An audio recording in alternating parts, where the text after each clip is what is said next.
బులెటిన్లో మరో breaking news చూస్తున్నాం.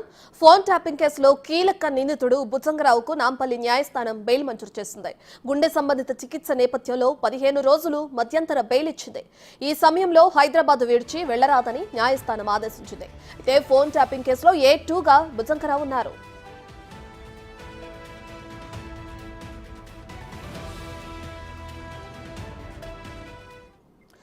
ఇక తెలంగాణలో సంచలనంగా మారిన ఫోన్ ట్యాపింగ్ కేసులో A2గా ఉన్న బుజ్జంగరావుకు అటు నాంపల్లి న్యాయస్థానం బెయిల్ మంజూరు చేయడం జరిగింది. దీనికి సంబంధించి మరింత సమాచారాన్ని మా ప్రతినిధి సురేష్ అందిస్తారు.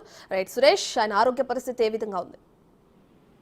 5 నెలలుగా చెంచల్గూడ జైల్లో ఉన్న భుజంగరావుకి అనారోగ్య సమస్యలు తలెత్తడంతోనే తాను వైద్య పరీక్షలు చేయించుకొని పూర్తిగా హాస్పిటల్లో సంబంధించిన టెస్టులు ఏవైతే ఉంటాయో వాటన్నిటిని చేయించుకోవడానికి మధ్యంతర బెయిల్ ఇవ్వాలని చెప్పేసి కూడా న్యాయస్థానానికి కోరడం జరిగింది. ఆయన ఆరోగ్యాన్ని దృష్టిలో ఉంచుకొని మధ్యంతర బెయిల్ 15 రోజుల పాటు ఆయనకు అవసరమైన వైద్య పరీక్షలు వైద్యం తీసుకొని తర్వాత మళ్ళీ ఆ బెయిల్ చెంచల్గూడ జైలుకి వచ్చే విధంగా 15 రోజుల పాటు బెయిల్ మంజూరు చేయడం జరిగింది. ఈ బెయిల్ కి సంబంధించి కొన్ని ఆంక్షలు కూడా విధించడం జరిగింది. ఎక్కడికి హైదరాబాద్ విడిచి వెళ్ళకూడదు, ఖచ్చితంగా పోలీసు పర్యవేక్షణలోనే భుజంగరావు ఉంటారు. కుటుంబ సభ్యులు హాస్పిటల్లో ఆయన ఏ హాస్పిటల్లో అయితే వైద్య పరీక్షలు కొడతారో ఆ హాస్పిటల్లో వైద్య పరీక్షలు చేయించుకున్న అనంతరం దాకా ఈ బెయిల్ 15 రోజుల పాటు బెయిల్ ఇవ్వడం జరిగింది. రైట్ సురేష్, షరతులతో కూడిన బెయిల్ మంజూరు చేసిన తర్వాత అంటే 15 రోజులు ఇచ్చారు కదా ఆయనకి, అంటే హెల్త్ బాగాలేదని చెప్తున్నారు. దానికి సంబంధించి ఏ హాస్పిటల్లో ట్రీట్మెంట్ తీసుకుంటున్నారు, ఇటువంటి డీటెయిల్స్ ఏమైనా తెలిసినాయి?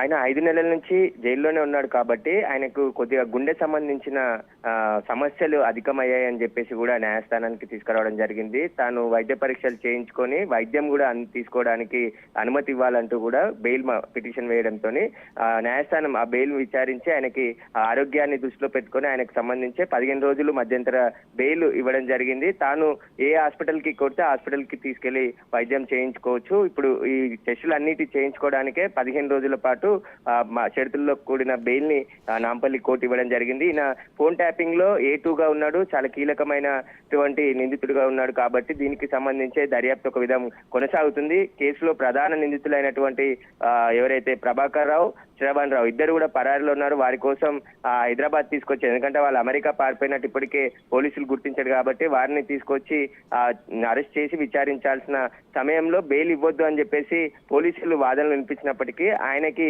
ఆరోగ్య సమస్యలు ఉన్నాయి కాబట్టి హెల్త్ గ్రౌండ్స్ పైన ఆయనకి మధ్యంతర బెయిల్ కోర్టు మంజూరు చేయడం జరిగింది. దీనికి సంబంధించి 15 రోజుల పాటు ఆయన ఇంట్లోనే ఉండి వైద్యం తీసుకున్నారు. లేదంటే సంబంధించిన ఆయన కోరిన హాస్పిటల్ తీసుకెళ్లి వైద్యం చేయించే అవకాశం కనబడుతుంది. ఇక పోలీసులు కూడా ఆయన పోలీసుల పర్యవేక్షణలోనే ఉండే అవకాశం కనబడుతుంది.